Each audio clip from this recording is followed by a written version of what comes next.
పేరు మార్చినటువంటి YS Rajasekhara Reddy health యూనివర్సిటీని మళ్ళీ ఎన్టీఆర్ హెల్త్ యూనివర్సిటీగా మారుస్తూ ఆంధ్రప్రదేశ్ శాసనసభ ఈరోజు బిల్లును ఆమోదించింది. ఇది చాలా స్వాగతించదగింది. ఎవ్వరు కూడా అప్పుడు ఆమోదించలేదు. ఎందుకు ఎన్టీఆర్ పేరు తీసేసి రాజశేఖర రెడ్డి పేరు ఎందుకు పెట్టాలి అన్నది ఎవరికి కూడా అర్థం కాలేదు. అది పూర్తిగా పొరపాటు నిర్ణయం అన్నది అందరూ కూడా గుర్తించారు.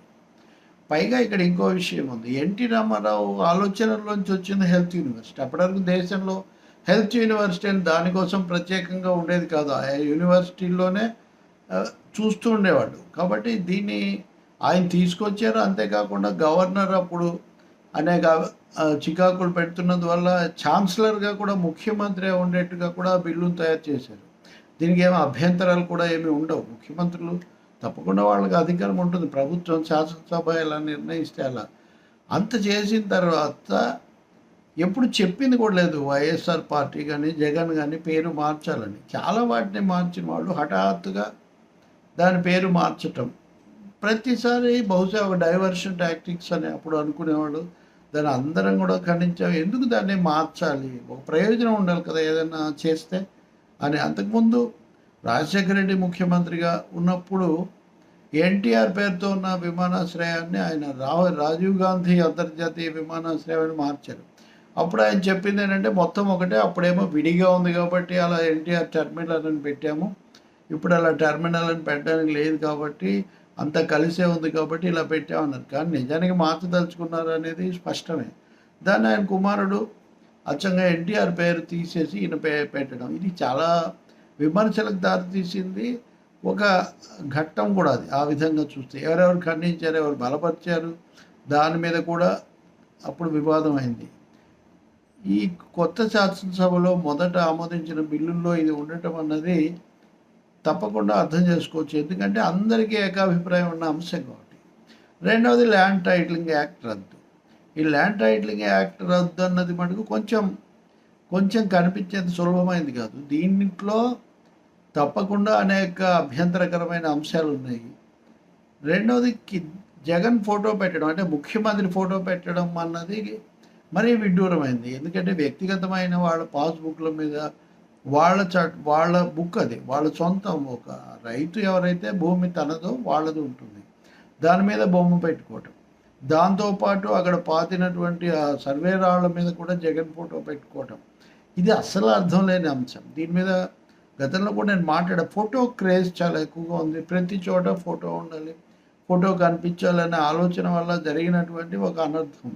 దాంతో చాలామందికి సందేహం వచ్చింది, ఫోటో ఎందుకు పెట్టాలి అనే. దాంతోపాటు ఫోటో పెట్టారు కాబట్టి మీ భూమి వాళ్ళదైపోతుంది అనే ప్రచారము, సందేహాలు కలగడానికి కూడా ఇది దారితీసింది. ఒక రైతుకు సంబంధించినంత వరకు, గ్రామీణ ప్రజలకు సంబంధించినంత వరకు భూమి, ఆ ఉన్న కాస్త భూమిని కాపాడుకోవటం అన్నది వాళ్ళకి చాలా పెద్ద జీవనమరణ సమస్య.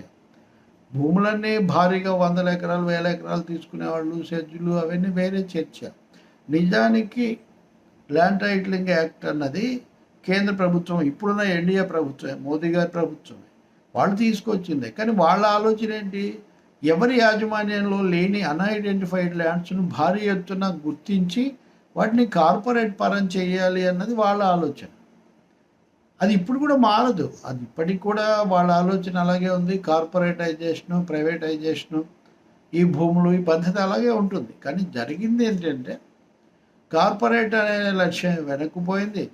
ఆయన బొమ్మేసుకొని రైతుల భూములు లాగేసుకుంటారనే ఒక భయం, ఆందోళన వ్యాప్తికి వచ్చాయి. సో ఇప్పటికి చివరికి వచ్చేసరికి ఎన్నికల్లో అది చాలా నిర్ణయాత్మకమైన అంశమైంది. Last straw that break the neck of the camel అంటారు. చివరిలో ఆ గడ్డి పరక వల్లే ఒంట మెడ విరిగిపోయింది అని చెప్పినట్లుగా తయారైంది పరిస్థితి. అలా ప్రజా జీవితంలో ఎన్నికల్లో ఒక్కోసారి అనూహ్యమైన అంశాలు వస్తుంటాయి.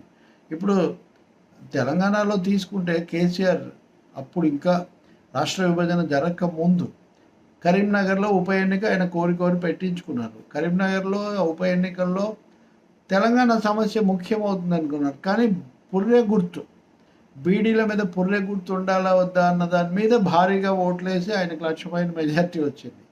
ఈ ల్యాండ్ టైటిలింగ్ యాక్ట్ కూడా అంతే అయింది.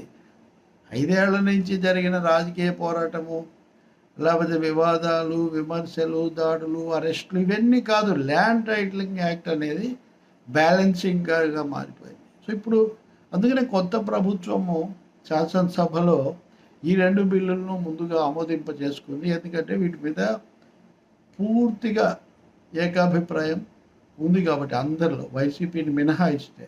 అయితే దీంతో సమస్య పరిష్కారం అవుతుందా? భూములనే వాటిని కార్పొరేట్ పరం కాకుండా ఇంకొకరు తీసుకోకుండా ఎలా ఆపడం అనే సమస్య ఇప్పటికి కూడా అలాగే ఉంటుంది. అలాగే అసైన్మెంట్ ల్యాండ్స్ విషయంలో కూడా అసైన్మెంట్ ల్యాండ్స్ మీద వాళ్ళకి పూర్తి హక్కు కల్పిస్తామని జగన్ ప్రభుత్వం ఒక సవరణ తీసుకొచ్చింది.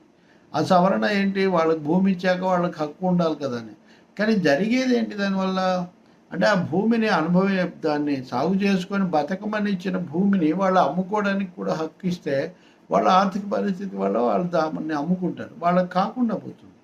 కాబట్టి ఇక్కడ ఈ ల్యాండ్ టైటిలింగ్ యాక్ట్ సవరించడంతో పాటు ఈ ల్యాండ్ అసైన్మెంట్ యాక్ట్కు తీసుకొచ్చినటువంటి సవరణను కూడా, ఆ సవరించిన చట్టాన్ని కూడా మళ్ళీ మార్చాల్సిన అవసరం ఉంది. సో ఆ విధంగా ఎన్నికల విజయము అనేది ఒకటి పక్కన పెడితే దీర్ఘకాలంలో రైతులు, భూములు ఈ అంశాన్ని సెట్ చేయాల్సిన, పూర్తిగా పట్టాలు ఎక్కించాల్సిన బాధ్యత కూడా కొత్త ప్రభుత్వం మీద ఉంటుంది. ఇప్పుడు రద్దు చేయడం అంటారు, దీన్ని అందరూ కూడా స్వాగతం.